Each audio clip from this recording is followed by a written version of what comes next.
میں سماجی کارکن اسلم خان فاروقی آج یہاں آرجے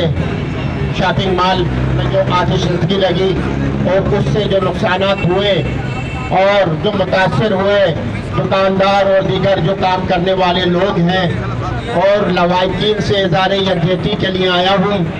اور میں پرزور مذمت کرتا ہوں یہ جو مال کو سیل کیا گیا ہے اس کی پرزور مذمت کرتا ہوں اور یہ بتا دینا چاہتا ہوں حکمرانوں کو کہ حکمرانوں تم اپنی نااہلی پہ پردہ مت ڈالو حکمرانوں تم اپنی نااہلی پہ پردہ مت ڈالو یہ تمہاری نااہلی ہے تم اس کو سیل کر کے مال کو سیل کر کے اپنی نااہلی پہ پردہ ڈال رہے ہو شرم کرو اور عدلیہ نے جو آرڈر پاس کیا ہے جو لوگ ہلاک ہوئے ہیں مال میں آتش زدگی کے واقعے میں ان کے لوائقین کو معاوضہ ادا کرو تمہیں شرم نہیں آتی تمہاری آئینی ذمہ داری ہے کہ لوگوں کو روزگار فراہم کرو اور تم یہاں روزگار چھین رہے ہو بے حیث حکمرانوں شرم کرو عوام کو کمزور مت سمجھو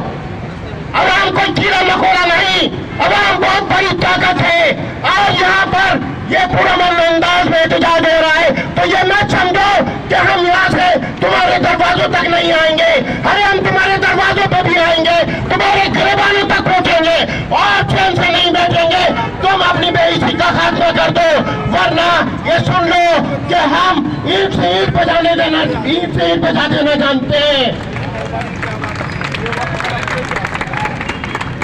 میں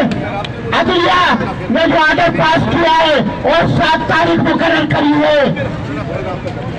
جو نوٹس جاری کیے ہیں تمام متعلقہ اتھارٹیز کو تمام متعلقہ اتھارٹیز سے میں کہتا ہوں کہ وہ وہاں پر اپنا معافی نامہ لکھ کے دیں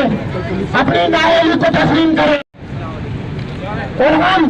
یہاں کی جو انتظامیہ ہے جو ایکشن کمیٹی ہے اس کے ساتھ شانہ بشانہ کھڑے ہیں ہم یہاں پر آج بھی نہیں آئے بلکہ ہمیشہ آئیں گے اور ہمیشہ آپ کے شانہ بشانہ ہیں ہم نے یہ عزم کیا ہے بنیادی حقوق کے خلاف ورزی کے خلاف آئین میں جو دیے گئے بنیادی حقوق ہیں اس پر عمل درآمد کے لیے ہم کو اگر وزیر اعلیٰ ہاؤس کے دروازے پہ جانا ہوگا تو وہاں پر بھی جائیں گے سی ایم ہاؤس کے گیٹ پر اور بنیادی حقوق پر کوئی سمجھوتا نہیں کریں گے بنیادی حقوق عوام کے جو آئین میں دیے گئے ہیں جو چھٹے اس پر فوری عمل درآمد کیا جائے اور یہ جو سیل بند کیا ہے جو سیل لگائی گئی ہے یہ بنیادی حقوق کی سنگین خلاف ورزی ہے تم آئین کی تحائف اٹھا کر آئین کی توہین کر رہے ہو حکمرانوں آئین کا حلف اٹھا کر آئین کی توہین کر رہے ہو تمہیں حکومت میں رہنے کا کوئی حق نہیں وآخر دعوانا الحمدللہ رب العالمین